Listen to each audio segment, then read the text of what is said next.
Assalamualaikum. Welcome to Mathematician MK. Hope you are all fine. In last lecture, we completed question number 4 of exercise 1.5. Now we are going to start exercise 1.5 question number 5. If z1 is equal to 7 into this and z2 is this, then find the following and express the result into x plus iota y form. Same यही question हमने question number 4 में किया था last lecture. ठीक है, अब ये वाला क्वेश्चन नंबर 5 इसी को सेम मेथड के साथ हम सॉल्व करेंगे. हमारे पास 4 पार्ट्स हैं क्वेश्चन नंबर 5 के. हम पहले है z1 प्लस z2 फाइंड करना है, देन z1 माइनस z2, उसके बाद z1 product z2, then z1 divided by z2. ठीक है, तो हम z1 प्लस z2 फाइंड करते हैं.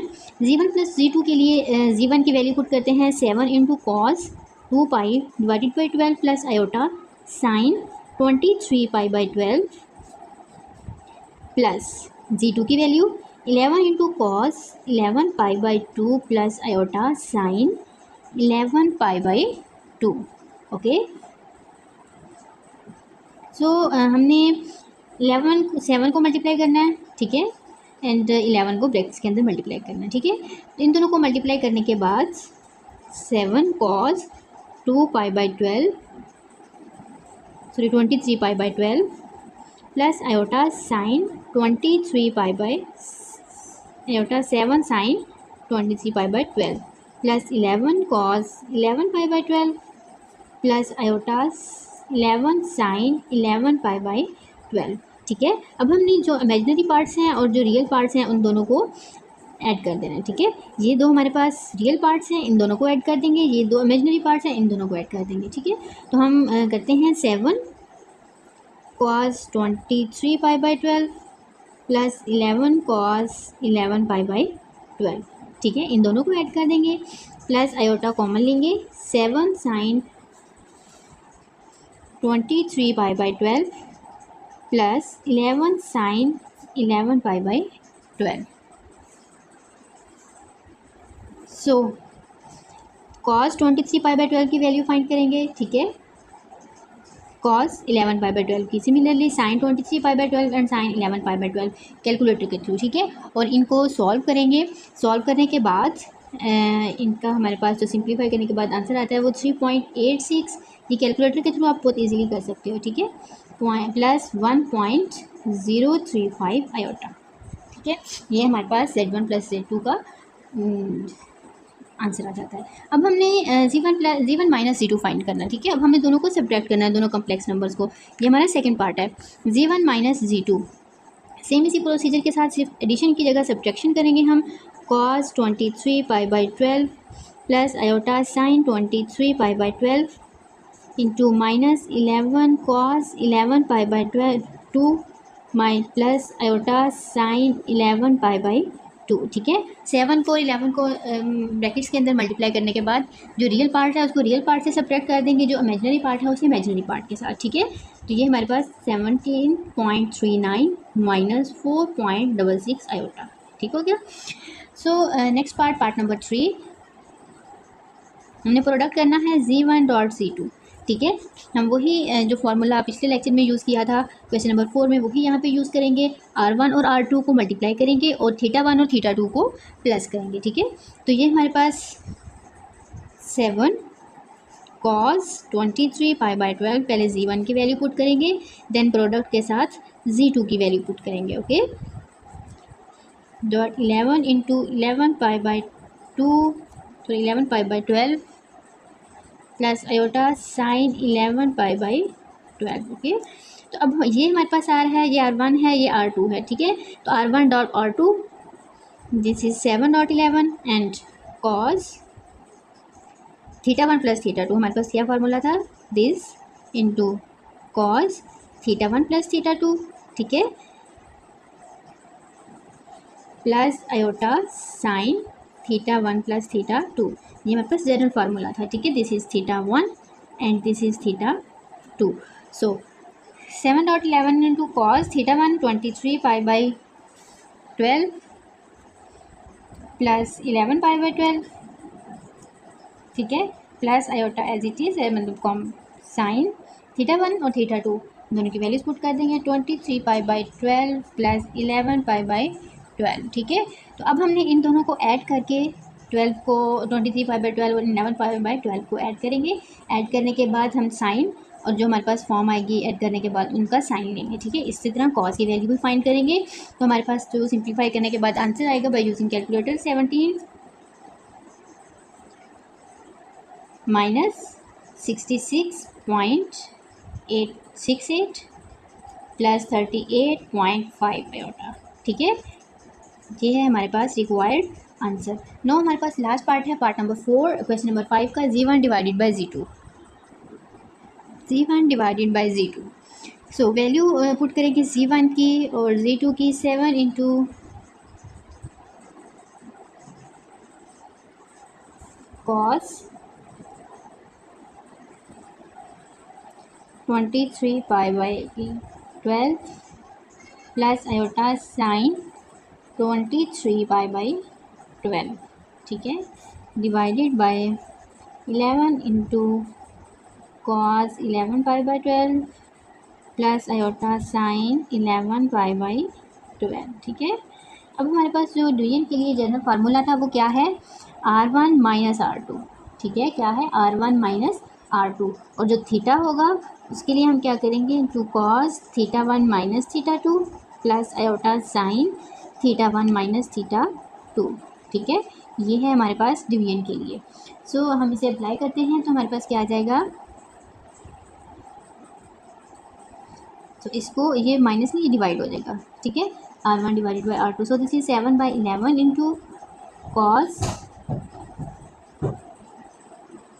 23π/12 minus 11π/12, this is equal to pi plus iota sine pi is equal to 7 divided by 11।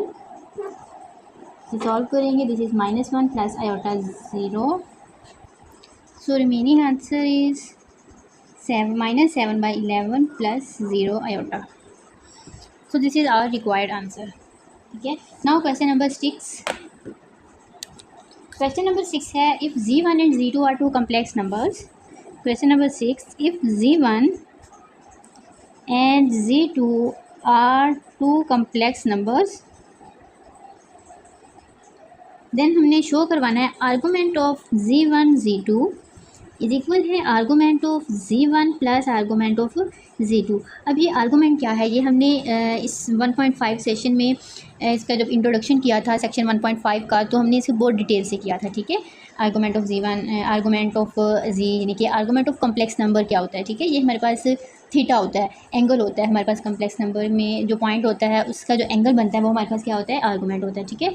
तो बाकी इसकी मेन कॉन्सेप्ट इसका यही है। बाकी अगर डिटेल देखनी है इसकी थ्रू डायग्राम हमने देखा था सारा, वो आप लास्ट लेक्चर को रिव्यू कर सकते हैं, जिसमें introduction of argument of a complex number है, ठीक है। तो अब हम इस क्वेश्चन को देखते हैं। इस क्वेश्चन में हमने इन दोनों को इक्वल प्रूव करना है, ठीक है। Argument of Z1 into Z2 is equal है argument of Z1 plus argument of Z2, ठीक है। क्या मतलब है कि अगर हमारे पास आर्गूमेंट दो कम्प्लेक्स नंबर्स का आर्गूमेंट यानी कि थीटा मल्टीप्लाई हो रहा है, तो वो सेपरेटली हम आर्गूमेंट को ऐड करेंगे। जिस तरह हमने इसकी एक फॉर्म हम पहले भी कर चुके हैं कि जो हमारे पास जब दो Z1 Z2 मल्टीप्लाई हो रहे हैं, दो कम्प्लेक्स नंबर्स, तो जब इसमें जब हमारे पास कोई थीटा आता है, ठीक है, वो हम क्या करते हैं पोलर फॉर्म के अंदर उसमें जो थीटा होता है उन दोनों को हम ऐड कर लेते हैं, ठीक है। और जो हमारे पास आर होता है उसको हम मल्टीप्लाई कर लेते हैं। तो इसी तरह अब हम इसको भी प्रूव करते हैं। तो इस देखते हैं हम। सो इसके लिए पहले हम लेट करते हैं और Z1 लेट करते हैं और Z2, ठीक है। आर्गूमेंट है तो थीटा इन्वॉल्व है, इट्स मीन ये पोलर कोऑर्डिनेट्स हैं, ठीक है। सो Z1 इन पोलर कोऑर्डिनेट्स लेते हैं R1 into cos θ1 plus iota sine θ2, ठीक है। सिमिलरली Z2 हम कंसिडर करते हैं is equal to R2 into cos θ2 plus iota sine θ2, sorry this is θ1, ठीक है। सो अब हमने Z1 मॉड फाइंड करना है और Z2 मॉड फाइंड करना है। क्या फाइंड करना है, Z1 मॉड और Z2 मॉड। अगर हम Z1 मॉड फाइंड करें, Z1 मॉड हमने लास्ट लेक्चर में देखा था कि वो हमारे पास R1 के इक्वल होता है, ठीक है। यानी कि हमने देखा था Z mod is equal to R। वो कैसे था, हमारे पास R हमारे पास इक्वल था x² plus y² under root, ठीक है। तो इसी तरह जो हम अगर हम किसी कम्प्लेक्स नंबर का मॉड लें, modulus of a complex number, ये हम बड़ी डिटेल से देखा है हमने इसको भी। तो Z हमारे पास for example x plus iota y है, ठीक है। तो अगर Z मॉड हमने देखना है तो वो x square plus y square, ठीक है। इस तरह हमारे पास दोनों सेम हो जाएंगे। जब भी x square plus y square equal है तो ये भी तो ट्रांजिटिव प्रॉपर्टी आर और जी मोड आपस में इक्वल होंगे, ठीक है। इसी तरह जी1 और जी1 mod is equal to R है एंड जी2 mod is equal to R2, ठीक है। अब हमने देखना है आर्गूमेंट ऑफ जी1 क्या है। आर्गूमेंट ऑफ जी1 जो है वो हमारे पास क्या है, थीटा1 है, और जो आर्गूमेंट ऑफ जी2 है वो हमारे पास क्या है, थीटा2, ठीक है। अब हमने पहले जी1 और लेफ्ट हैंड साइड लेते हैं, उसमें जी1 और जी2 का प्रोडक्ट लेते हैं, देन हम उसका आर्गूमेंट देखते हैं, ठीक है। सो जी1 इंटू जी2, जी1 डॉट जी2 इज इक्वल टू, अब हमारे पास जी1 डॉट जी2 हमने फाइंड करना है तो हम डायरेक्ट इस पर प्रॉपर्टी अप्लाई करते हैं। दोनों जो आर हैं वो मल्टीप्लाई हो जाएंगे, थीटा1 और थीटा2 ऐड हो जाएंगे, ठीक है। तो हम ऐसे ही करते हैं, R1 डॉट R2 आ जाएगा कॉस थीटा1 कॉस थीटा1 वो कॉस थीटा1 प्लस आयोटा साइन थीटा1, ठीक है, इंटू कॉस थीटा2 प्लस आयोटा साइन थीटा2। हमने क्या किया है, ये हमारे पास जी1 था, ये हमारे पास जी2 था, यहाँ पे इन दोनों को हमने मल्टीप्लाई करना है, तो हमने ये भी और ये दोनों मल्टीप्लिकेशन में एज इट इज़ लिख लिए, ठीक है। हमने इन्हें मल्टीप्लाई भी करना है और R1 और R2 हमारे पास ये आपस में मल्टीप्लाई हो जाते हैं, ठीक है। अब हम इन पे इनको प्रोडक्ट करते हैं, इनका प्रोडक्ट लेते हैं, जिस तरह हम सिंपल प्रोडक्ट लेते हैं वैसे ही R2, तो ये हमारे पास क्या हो जाएगा, कॉस थीटा1, पहले इस कॉस थीटा1 को इस पूरे के साथ, इस पूरे टर्म के साथ हम मल्टीप्लाई करेंगे, फिर आयोटा साइन थीटा1 को, ठीक है। तो ये कॉस थीटा1 कॉस थीटा2 then cos plus iota cos थीटा1 प्लस साइन थीटा2, ठीक है। अब आयोटा प्लस आयोटा साइन थीटा1 कॉस थीटा2 प्लस आयोटा स्क्वायर साइन थीटा1 साइन थीटा2, ठीक है। तो अभी हमारे पास ये आयोटा स्क्वायर है, इसकी वैल्यू हमारे पास -1 होगी, तो ये हमारे पास आ जाएगा थीटा1 थीटा2 इंटू कॉस थीटा1 कॉस थीटा2, ठीक है। और ये हमारे पास हो जाएगा माइनस साइन थीटा1 साइन थीटा2, तो ये हम लिख लेते हैं कॉस थीटा1 कॉस थीटा2, आयोटा स्क्वायर की वैल्यू पुट करेंगे माइनस साइन थीटा1 साइन थीटा2, ठीक है। अब हम ये हमारे पास रियल पार्ट्स थे, ठीक है। अब हम कम्प्लेक्स पार्ट्स को या इमेजिनरी पार्ट्स को सेपरेट करते हैं, प्लस आयोटा कॉमन लेंगे, कॉस थीटा1 साइन थीटा2 प्लस साइन थीटा1 कॉस थीटा2। अब हम इस पे प्रॉपर्टीज़ को अप्लाई करते हैं। प्रॉपर्टीज़ कौन सी, जो हमारे पास ट्रिग्नोमेट्री की फार्मूलाज हैं उनको अप्लाई करते हैं, ठीक है। Cos alpha plus beta, sine alpha plus beta, ये हमने सारे फार्मूलाज जो हैं इन पे अप्लाई करने हैं ट्रिग्नोमेट्री के। हमारे पास ट्रिग्नोमेट्री की आइडेंटिटी है, cos alpha plus beta is equal to cos alpha cos beta plus sine alpha minus sine alpha sine beta, ठीक है। इसी तरह साइन अल्फ़ा प्लस बीटा का फॉर्मूला है हमारे पास cos alpha sine beta plus cos beta sine alpha, ठीक है। ये हमारे पास दो ट्रिग्नोमेट्रिक आइडेंटिटीज़ हैं, आप इनको रिमाइंड कर सकते हैं। सो अब हम ये दोनों जो फार्मूलाज हैं, जो हमारी टर्म्स थी उनके अंदर पुट करेंगे। अगर हम देखें हमारे पास क्वेश्चन के अंदर यहाँ पे कॉस थीटा1 है, कॉस थीटा2 है, साइन थीटा1 है, साइन थीटा2 है, दरम्यान में माइनस है हमारे पास, ठीक है। सिमिलरली एक दूसरा हमारे पास जो पार्ट है उसमें क्या है, कॉस थीटा1 साइन थीटा2 प्लस साइन थीटा1 कॉस थीटा2, ठीक है। ये हमारे पास है। तो हम जहाँ पे वैल्यूज को पुट करते हैं उसमें देखते हैं, तो हमारे पास ये बन जाएगा कॉस थीटा1 कॉस इंटू थीटा1 प्लस थीटा2 साइन इंटू थीटा1 प्लस थीटा2। सो हमारे पास किसके इक्वल आ जाएगा, जी1 इंटू जी2 इंटू कॉस थीटा1 प्लस थीटा2 प्लस आयोटा साइन थीटा1 प्लस थीटा2, ठीक है। सो ये हमारे पास क्या आ जाएगा, अगर हम इसको आर्गूमेंट इसका चेक करें, अगर सिंपल हम इसका आर्गूमेंट देखें वो हमारे पास क्या होगा, तो आर्गूमेंट ऑफ जी1 जी2, अगर जी1 और जी2 का आर्गूमेंट देखें, आर्गूमेंट हमारे पास एंगल होता है, सो दिस इज हमारे पास थीटा1 प्लस थीटा2 इज इक्वल टू थीटा1 प्लस थीटा2, ठीक है। तो ये हमारे पास थीटा1, अगर हम सिंपल फॉर्म में चेक करें, थीटा1 किसका आर्गूमेंट है, जी1 का, प्लस थीटा2 किसका है, जी2 का, आर्गूमेंट ऑफ जी 2, ठीक है। तो यही चीज़ हमने प्रूव करनी थी, argument of Z1 Z2 equal हो argument of Z1 plus argument of Z2, ठीक है। सिमिलरली क्वेश्चन नंबर 6 का सेकंड पार्ट है, वो हमारे पास क्या है, argument of Z1 divided by Z2 is equal to argument of Z1 minus argument of Z2, ठीक है। हमें इसको प्रूव करना है, तो हम सेम इसी प्रोसीजर के साथ हम इसको करते हैं। तो हम लेफ्ट हैंड साइड लेते हैं, इसमें argument of Z1 divided by Z2, या हम इसको सिंपल जैसे पहले किया है वैसे ही कर लेते हैं, ठीक है। हमारे पास Z1 किसके इक्वल है, R1 cos θ1 plus iota sine θ1, ठीक है। सिमिलरली Z2 किसके इक्वल है, R2 into cos θ2 plus iota sine θ2, ठीक है। और अगर हम देखें Z2 मॉड और Z2 मॉड किसके इक्वल है, R2 के, Z1 मॉड किसके इक्वल है, R1 के, ठीक है। सेम वही जो हमने पहले किया था। आर्गूमेंट ऑफ Z1 क्या है हमारे पास, θ1, आर्गूमेंट ऑफ Z2 हमारे पास क्या है, θ2, ठीक हो गया। अब हमने Z1 divided by Z2 find करना है। Z1 डिवाइडेड बाई Z2 अगर हमने फाइंड करना है, तो अब देखिए जब हमारे पास Z1 है, ठीक है, इस Z1 से हमने इसका आर्गूमेंट चेक किया, वो क्या है, θ1। सिमिलरली Z2 से हमने उसका आर्गूमेंट देखा, θ2, ठीक है। तो अब हम Z1 और Z2 का फाइंड करते हैं, आर्गूमेंट क्या है, ठीक है। अब देखें आर्गूमेंट ऑफ Z1 और आर्गूमेंट ऑफ Z2 का तो हमें पता चल गया, लेकिन इसका नहीं पता चला, argument into Z1 divided by Z2। तो ये हम पहले Z1 divided by Z2 find करेंगे, फिर हम वहाँ से उसको आर्गूमेंट चेक करेंगे वो क्या है, ठीक है।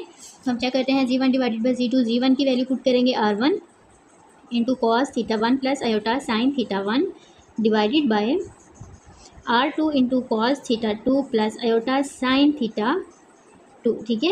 अब हम इसको रेशनलाइज करेंगे। रेशनलाइज के लिए हम डिनोमिनेटर वाली टर्म को उनका कॉन्जुगेट लेंगे, ठीक है, और उसके साथ मल्टीप्लाई और डिवाइड करते हैं, ठीक है। तो इसका कॉन्जुगेट माइनस आयोटा साइन θ2 आ जाएगा, उसके साथ मल्टीप्लाई भी करेंगे और उसके साथ डिवाइड भी करेंगे, ठीक हो गया। हमारे पास डिनोमिनेटर के अंदर फार्मूला बनेगा और न्यूमिनेटर में हम उनका प्रोडक्ट ले लेंगे। तो हम इसे करते हैं, इन दोनों का प्रोडक्ट लें, R1 इंटू R2, ठीक है। और ये हमारे पास क्या हो जाएगा, इसका और इसका प्रोडक्ट लेंगे, ये हमारे पास आ जाएगा cos θ1 cos θ2 plus iota cos θ1 sin θ2 then plus iota sin θ1 cos θ2 and minus iota square sin θ1 sin θ2। So division में हम क्या करेंगे, इस पर फॉर्मूला अप्लाई कर देंगे। ये हमारे पास क्या हो जाएगा, ये दोनों होंगे R2, दिस इज R, और ये हमारे पास कॉन्जुगेट इसका आएगा, ठीक है। ये R1 divided by R2 as it is, ये हमने कॉन्जुगेट सिर्फ इतनी सी चीज़ कर लिया, ठीक है। तो ये वाला इसके साथ उसके साथ जो रियल पार्ट मल्टीप्लाई है, ये स्केलर है उसका नहीं।